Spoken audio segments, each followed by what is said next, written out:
নমস্কার সবাইকে সবাইকে আবারও স্বাগতম জানাই কলেজ মাস্টার ইউটিউব চ্যানেলের পর্দায়।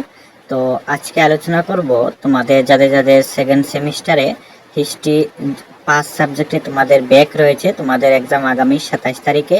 তোমাদের আজকে 10 মার্কের গুরুত্বপূর্ণ কোয়েশ্চন নিয়ে আলোচনা করব। তোমরা অবশ্যই ভিডিওটি সম্পূর্ণ দেখতে থাকো, আশা করি তোমাদের কাজে আসবে। তো আজকে যে প্রশ্নগুলো আলোচনা করব প্রত্যেকটি খুবই গুরুত্বপূর্ণ প্রশ্ন।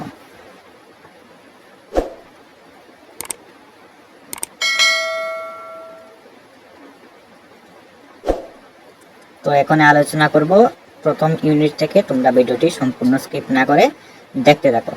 তো প্রথম ইউনিটে তোমরা রাজিয়ার উপরে তোমরা এইভাবে একটি কোয়েকশন শিখে রাখবে। এটা সর্বপ্রথমে দেখবে, এই কোয়েকশনটা তো অবশ্যই তোমাদের এক্সামে আসতে পারে, ঠিক আছে? তো রাজিয়ার উপরে তোমরা স্ক্রিনে দেখতে পাচ্ছ, এইভাবে তোমরা একটা প্রশ্ন দেখে নেবে। এটা দেখার পর তোমরা এই ইউনিট থেকে আরেকটি কোয়েকশন তোমরা দেখে নেবে, সেটা হচ্ছে ইলতুৎমিশের উপর তোমরা একটা কোয়েকশন রেডি করে নেবে এইভাবে। তো এই দুটি প্রশ্ন দেখা হয়ে গেলে তোমরা যদি সম্ভব হয় তাহলে আরেকটি প্রশ্ন এই ইউনিট থেকে দেখে যাবে। তবে প্রথম দুটি দেখার পর তোমাদের যদি আরেকটি প্রশ্ন দেখা সম্ভব হয় তাহলে ইউনিট 1 থেকে আরেকটি প্রশ্ন তোমরা দেখবে, সেটা হচ্ছে শের শাহর উপর, ঠিক আছে? তোমরা ফিরোজি শাহর উপরে তোমরা এইভাবে একটি প্রশ্ন তোমরা রেডি করবে। তাহলে এই তিনটি প্রশ্ন যদি তোমরা ইউনিট 1 থেকে দেখে যাও, প্রথম দুটি খুব গুরুত্ব সহকারে দেখবে।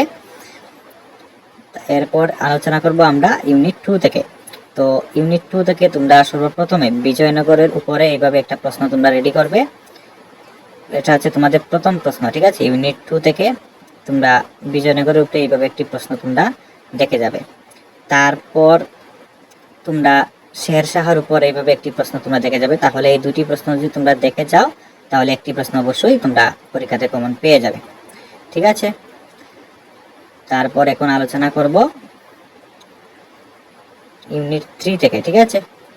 তো ইউনিট 3 থেকে তোমরা সর্বপ্রথমে যে প্রশ্নটি দেখবে সেটা হচ্ছে মুঘল সাম্রাজ্যের ব্যর্থতার কারণ, ঠিক আছে? এই প্রশ্নটা খুবই গুরুত্বপূর্ণ, তোমরা খুব গুরুত্ব সহকারে এই প্রশ্নটা দেখবে। এই ইউনিট থেকে তোমাদের আরো একটি প্রশ্ন দেখতে হবে, সেটা হচ্ছে আকবরের রাজপুত পলিসি, ঠিক আছে? এই দুটি প্রশ্ন দেখা হয়ে গেলে তোমাদের যদি আরেকটি দেখা সম্ভব হয় তাহলে তোমরা আরেকটি প্রশ্ন এই ইউনিট থেকে তোমরা দেখে যাবে। আর না হলে এই দুটি যদি তোমরা দেখে যাও তাহলে একটি কমন পেয়ে যাবে, ঠিক আছে?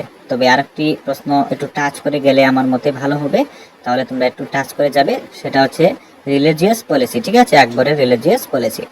তো এই তিনটি প্রশ্ন ইউনিট 3 থেকে তোমরা দেখে যাবে এই বছরে। এবার আলোচনা করব ইউনিট 4 থেকে। ইউনিট 4 থেকে আমি টোটাল দুটি প্রশ্ন রেখেছি।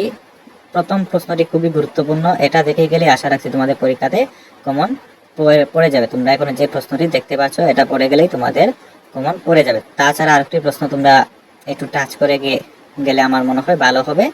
তো প্রথম কোয়েকশন পড়লে তোমাদের কমন পড়ে যাবে, তাছাড়া এই প্রশ্নটিও তোমরা একটু টাচ করে যাও, তাহলে তোমাদের কোনো আর রিস্ক থাকবে না পরীক্ষা হলে, ঠিক আছে?